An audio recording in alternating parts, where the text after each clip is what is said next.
Mesdames, Mesdemoiselles, Messieurs, bonjour, je suis content de vous retrouver après ces quelques jours de vacances. Et je vais vous parler là maintenant, faire une petite conférence, pas très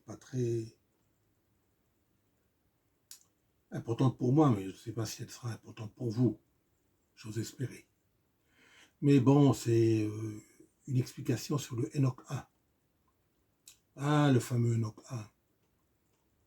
L'Éthiopien, celui qui a été découvert par l'explorateur James Bruce, et qui prit le livre, qui s'empara du livre et qui le conduisit à Londres en 1773.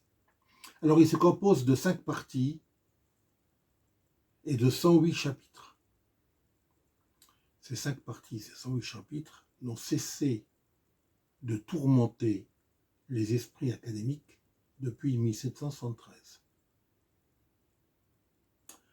Alors, on y parle des fils, des filles des femmes, des filles des hommes, des filles des hommes, et des fils de Dieu qui copulèrent et qui induirent les mauvais esprits. Les mauvais esprits. Alors, il faut dire qu'à l'époque du Christ, dans la période du Second Temple va de 410 avant notre ère jusqu'à 68 après Jésus-Christ, où il fut détruit, le Second Temple fut détruit par Titus. Dans la période du Second Temple, on lisait ce livre. Alors, ce livre provient de versions araméennes, non pas arméniennes, mais araméennes, traduites aux alentours de mis sur le papyrus, entre 300 et 100 avant notre ère, traduites en grec au début de l'ère chrétienne, puis traduites en éthiopien aux alentours du 5e. Alors, donc c'est un livre intéressant parce que il a 5 parties qui sont importantes. La première partie, c'est le livre des veilleurs. Ah, le livre des veilleurs. Mais qu'est-ce que les veilleurs? Les veilleurs sont les anges qui engendrèrent les Néphilim. Les Néphilim sont les géants qui apparurent sur Terre. On y parle dans le livre des veilleurs, on y parle des noms des 7 archanges et on les explique. On y parle également des 7 montagnes, au centre desquelles se trouverait l'arbre de vie du jardin d'Éden, censé nourrir tous les élus durant toute l'éternité. Autrement dit, voilà, quelque chose d'assez important. Alors, il y a ensuite le livre des paraboles. Le livre des paraboles, il y en a 5. Le livre des paraboles, dans ce livre-là, il y en a 5. Donc le livre des paraboles, qui parle de fils de l'homme. Le livre d'astronomie. Alors l'astronomie fixe l'année en 364 jours et 52 semaines.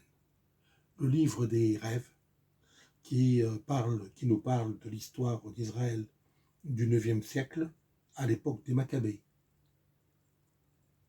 Et enfin, le livre d'Enoch. Le livre d'Enoch. Alors, il nous parle bien sûr des semaines. L'humanité, la survivance de l'humanité s'étale sur 10 semaines. Nous sommes à la fin de la 7e semaine. Au sommet de la 7e semaine, il y aura une nouvelle terre et un nouveau ciel. Il restera 3 semaines ensuite. Maintenant, parlons un petit peu de ce qu'est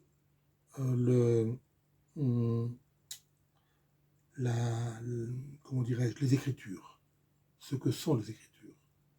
Qu'est-ce que sont les Écritures? Alors, d'après le livre d'Enoch 1, c'est une coopération qui se fit entre les serviteurs de Dieu, c'est-à-dire les élus de Dieu, et le Saint-Esprit, et qui nous donne des informations très importantes sur notre temps et sur l'avenir de notre temps. Voilà, donc ça a été assez rapide, j'en ai terminé avec cette petite deuxième conférence qui j'espère vous animera de curiosité et vous fera aller regarder, chercher les explications sur Enoch 1.